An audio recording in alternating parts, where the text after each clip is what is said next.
Le héros des siècles. Fils des brumes. Tome 3. De Brandon Sanderson. Traduit de l'anglais par Mélanie Fazi. Lu par Steve Driesen. Marsh essayait de se tuer. Sa main tremblait tandis qu'il cherchait à rassembler la force nécessaire pour s'obliger à extraire la tige de son dos et mettre ainsi fin à sa vie monstrueuse. Il avait renoncé à tenter de se libérer. 3 années. 3 années dans la peau d'un inquisiteur, prisonnier de ses propres pensées. Elle lui avait prouvé qu'il n'existait aucune issue. Voilà que son esprit s'embrumait de nouveau. Puis il prit le contrôle de Marsh. Le monde parut se mettre à vibrer autour de lui. Il distingua soudain les choses avec une grande clarté. Pourquoi lutter? Pourquoi s'inquiéter? Tout était en ordre. Il s'avança. Bien qu'il ne voie plus comme les hommes ordinaires, il avait après tout de grandes tiges d'acier plantées dans les yeux, la pointe en avant, il percevait la pièce autour de lui. Les tiges saillaient à l'arrière de son crâne. Il sentait leur pointe acérée s'il touchait l'arrière de sa tête. Il n'y avait pas de sang. Ces tiges lui donnaient son pouvoir.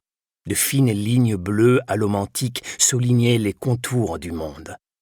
La pièce était de taille modeste et plusieurs compagnons, à la silhouette également soulignée de bleu, car les lignes allomantiques désignaient les métaux contenus dans leur sang, se tenaient auprès de Marsh. Tous avaient les yeux traversés de tiges d'acier. Enfin, tous, sauf l'homme attaché à la table qui lui faisait face. Marsh sourit, s'empara d'une tige sur la table à côté de lui, puis la soupesa. Son prisonnier ne portait pas de bâillon. Voilà qui l'aurait empêché de hurler. « Je vous en prie !» chuchota le prisonnier en tremblant. Même les intendants craquaient face à la perspective d'une mort violente. L'homme se débattait faiblement. Il se trouvait dans une position très inconfortable, car on l'avait attaché à la table par-dessus quelqu'un d'autre. La table avait été conçue ainsi, avec un creux permettant de loger un corps en dessous. « Que voulez-vous de moi ?» demanda le Thérésien. « Je ne peux rien vous dire de plus sur le synode. » Marsh palpa la tige de cuivre et en testa la pointe. Il avait un travail à accomplir, mais il hésita, savourant la douleur et la terreur dans la voix de cet homme. Il hésita afin de pouvoir... Marsh reprit brusquement le contrôle de ses propres pensées. Les odeurs de la pièce perdirent de leur douceur et se mirent à empester le sang et la mort.